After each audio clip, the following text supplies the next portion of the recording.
Bob and Lisa Harris of Elliott, Maine got a phone call Monday that their son was in the Amtrak accident. They described the agonizing wait to learn if he survived and then seeing him for the first time in the hospital. We found out that he was on the train, and then it was a good 4 hours before we had a clue where he was. So for 4 hours we were, I can't even describe how petrified we were.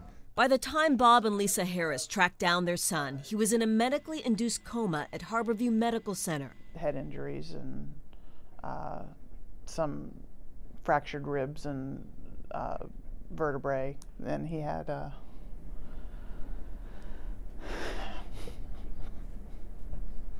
breathing tube, and he was on the ventilator. 26-year-old Aaron Harris was at the prime of his life. An All-American lacrosse player in college, he is now the face and general manager of the Float Seattle Wellness Center. His picture featured on their main webpage.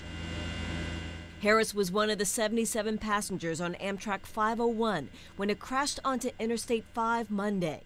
After suffering a traumatic brain injury, he spent the last few days strapped down to a bed. His parents had to explain what happened to him when he regained consciousness. I actually had to take my phone and show him a picture of him so he could get an idea of how badly he was hurt. While the focus has been on their son's recovery, this couple from Maine are starting to learn details of the accident, like the excessive speed, lack of positive train control, and the possibility that distraction played a role. On the first run,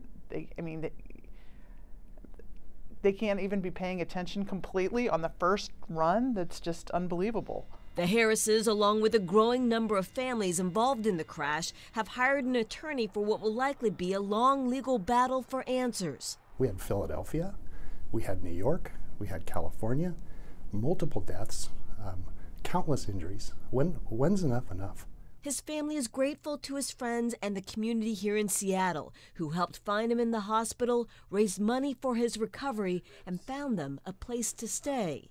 It's too early for doctors to know if Harris will fully recover. Anybody with kids, you see your baby basically in that type of condition is just heart-wrenching.